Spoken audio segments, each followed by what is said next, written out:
Welcome back to The Explainer. Look, today we're diving into something that is quite literally rewiring almost all of us right now. And that is how our everyday digital habits are just silently short-circuiting our focus. And hey, right off the bat, this is not about guilt-tripping you for your screen time. We're definitely not here to lecture anyone about throwing their router in the trash and living in the woods. Instead, this is a highly practical look at how we can actively reclaim our attention so we can actually build the things we want to build. So let's just get right into it and figure out how to break out of these loops. All right, I need you to be totally honest with me for a second. How many times have you checked your phone today? 5, 20, 50? We have all been there. You wake up, you roll over just to check the weather, and then boom, suddenly it's 2 hours later and you're somehow 12 videos deep into competitive dog grooming TikToks. Or maybe you pick it up just to reply to one quick email and half the morning just vanishes. Those are hours we are never getting back. And they slip away so easily simply because the devices sitting in our pockets are incredibly, almost dangerously, good at what they do. Here's the really wild part. Your own brain is basically lying to you right now. Chemically speaking, it's whispering that cheap, effortless dopamine feels so much better than putting actual sweat into your real-world goals. It's a trap. Every single notification that pulls your eyes away, it acts as a massive cognitive speed bump. It completely resets your focus back to absolute zero.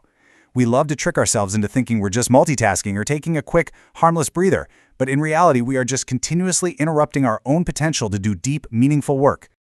There's this quote from the source material that just hits the nail on the head. Unmotivated and tired even when you've done nothing. I mean, wow. If you've ever felt completely drained after a 3-hour scrolling marathon on the couch, listen to me. You are not lazy. You are just caught in a relentless high-stimulation loop. It is completely natural to feel exhausted when your brain has been sprinting at full speed on a treadmill of digital noise. Real, everyday life just feels painfully boring when compared to that hyper-vibrant stream of content. Okay, so the science behind this exhaustion is absolutely mind-blowing. We're talking literal 100% dopamine spikes triggered by things like social media, video games, and junk food. You know, dopamine gets wildly misunderstood. Most people think it's just the pleasure chemical, but actually, scratch that. It fundamentally drives anticipation and motivation. The apps we open 50 times a day are brilliantly engineered to hijack that exact biological system. They hit us with these massive, completely unnatural spikes of anticipation, and our brains get so used to that baseline that stepping away feels physically uncomfortable. Think about it like this. Cheap dopamine is basically a digital candy bar. Hard work, delayed gratification, that's the broccoli.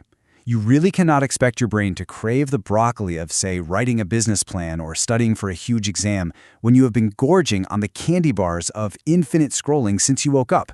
When you finally sit down to do the hard thing, your brain is literally going to throw a tantrum. It wants the easy candy. It doesn't care about the long-term payoff.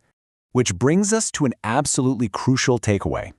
Your focus is your most valuable asset, and right now, you're giving it away for free.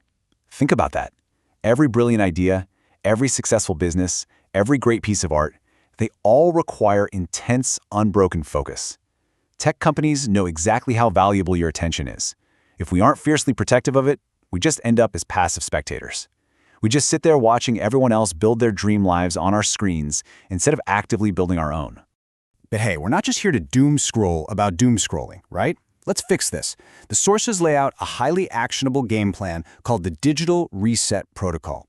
It's broken down into 3 steps. Step 1 is environmental design, Step 2 is the dopamine detox, and Step 3 is the 2-minute rule. Let's walk through exactly how to use these tools to completely reset our habits. All right, step 1, environmental design. Listen, you cannot rely on willpower. Willpower is just a battery that dies by about 2 p.m. every day.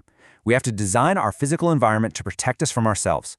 Put the phone in a drawer in another room while you work. Physically remove it. Delete those specific apps that you know always steal your hours. You have to make the distracting things ridiculously hard to access, because one uninterrupted hour of deep focus is drastically more powerful than an entire 8-hour day of fractured multitasking. Moving on to step 2, the dopamine detox. The goal here is simple but tough. 1 day a week with 0 easy dopamine.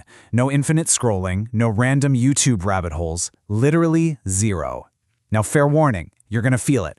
You'll probably feel a bit jittery, anxious, and intensely bored at first. It's withdrawal, but stick with it, because by the evening, your brain's baseline actually recalibrates. Suddenly, those daunting, boring tasks you've been putting off, they feel totally doable again, just because you removed the hyper-stimulating junk food from your menu. And then we have step 3, which is a total game changer, the 2-minute rule. We all know that starting is the absolute worst part, right? The dread of doing a big project is always way heavier than the project itself. So trick your brain. Just commit to 2 minutes of the hard task. That's it, just 2 minutes. Because once you start, physics takes over. Momentum builds. And the best part? Your brain actually starts releasing dopamine as a natural reward for making real progress. This ties perfectly into this concept of pebbles in your backpack. You ever feel completely overwhelmed but you don't even know why? Mental stress rarely comes from one massive project. It usually comes from dozens of tiny, ignored tasks. The unread messages, the quick emails you left sitting there. One pebble is fine, but 50 pebbles in your backpack will paralyze you. So the rule is, if a task takes less than 2 minutes, do it immediately. Empty those pebbles out before they weigh down your entire day. Rewire your brain to value action over avoidance. Now, to actually make all of this stick long-term, there's a fundamental identity shift that has to happen. We have to retire the, "oh, I'm just a procrastinator" excuse. Seriously, words hold so much power over how we act. Instead, we have to adopt a new, empowering identity. I am someone who protects my focus. When you start treating your attention like an absolute fortress, you stop letting random notifications and distractions casually walk right through the front door. But here's the catch. Your brain is stubborn. It won't just believe this new identity because you said it out loud once. It needs actual proof. That's where the Hard Things Journal comes in. Start a physical journal today. And every single time you choose the difficult path, like reading a chapter instead of scrolling, or tackling a tough project instead of checking Instagram, write it down. You are building undeniable, tangible evidence for your brain that you are completely capable of handling hard things.